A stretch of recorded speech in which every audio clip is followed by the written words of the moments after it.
What's going on, everybody? Kaleepus Tech here, coming back at you with another video. In this video, I'm going to be giving you some tips and tricks for the TCL 4X 5G to help you make the most of the camera features. Now before we go any further, as always, I do want to remind you to hit that subscribe button, and if you want to learn more about this phone, I will be linking to several other videos about it in the description, as well as some information about pricing, availability, and some of my favorite smartphone accessories. But with that being said, let's get into it. So the first thing I'm going to show you is a quick way to get to your camera. Now opening your camera app is easy enough, but if you're doing something else on your phone, like maybe you're browsing the web for example, and you want to capture something quickly in the moment, no matter what you're doing on your phone, all you have to do to get to your camera is simply double press the power key, and it's going to open right up.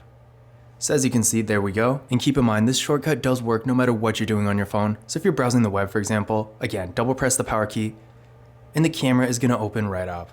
Let's try that one more time, and as you can see, the phone is locked right now. But again, it works just the same. The next thing I'm going to show you is how to use the ultra-wide camera. So as you can see, we are in the main camera app right now. And to get to the ultra-wide camera, press this button right here.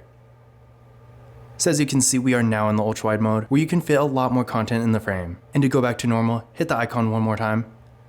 And as you can see, we're back to the normal mode. The next thing I'm going to show you is how to change your aspect ratio. Now as you can see, by default, like pretty much any phone, the aspect ratio is going to be 4:3, but depending on what you're taking photos for, you might want it to be a little different. So to change your aspect ratio, go up here where it says 4:3, tap on this icon.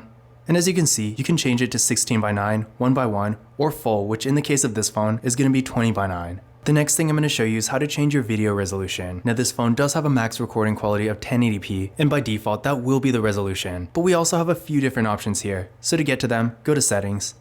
From here, go to video quality. And as you can see, again, by default, we are going to be in 1080p at 30 frames per second. You can also use 1080p at 60 frames per second. So if you want things to be a little bit smoother, and if you want a smaller file, you can do 720p or 480p. The next thing I'm going to show you is how to use your macro camera. Now in case you don't know, the macro camera is basically going to allow you to get close-up detailed images, so it's definitely a nice feature to have. Accessing this feature is real easy. What you're going to do is hit the lines in the corner right here, and from here, go to super macro. And we are now in macro mode. Now you can get those close-up detailed images, but be sure to keep the camera close enough to the subject, otherwise it won't come out right. And when you're done, of course, be sure to exit out of it, because if you try to take a regular photo in macro mode, everything is going to be blurry. Now I'm going to show you a feature called touch to capture. This is basically going to allow you to take a photo simply by touching the screen, which is really useful if you're trying to take a selfie, for example, or any other situation where hitting the shutter isn't convenient. So to turn this feature on, go to settings. From here, go to touch to capture, toggle it on. And now if we go back to the camera, if you tap anywhere on the screen, it's going to take a photo. The next thing I'm going to show you is how to edit the menu down here. As you can see, this is basically going to give you quick access to a bunch of different features, but if you have another feature you're using all the time, like the macro camera for example, you can actually add it to this. So to do this, go to the lines. From here, hit this icon right here. If you want to add or remove something, press and hold on the icon. So for example, we're going to remove AI color, so press and hold. Drag it into this section. And as you can see, it's no longer in the bar. I'm going to take out Pro Mode too, I never use that. So there we go. And now say you want to add the macro camera, press and hold, drag it on here. And that's pretty much it. When you're done, be sure to hit done. And now as you can see, everything has been updated. Now I'm going to show you a few different things you can do with the volume keys. By default, the volume buttons are basically going to be like a physical shutter button. Whenever you press one of them, it's going to take a picture or record a video, but we do have a couple different options. So to get to these, go to settings. From here, go to volume button function, so right here. And as you can see, you can choose between shutter, zoom, and volume. So we're going to go to zoom.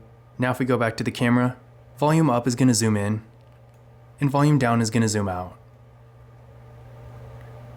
Now I'm going to show you how to turn on the grid. To get to this feature, go to settings. From here, go down to where it says grid. So right here, toggle it on.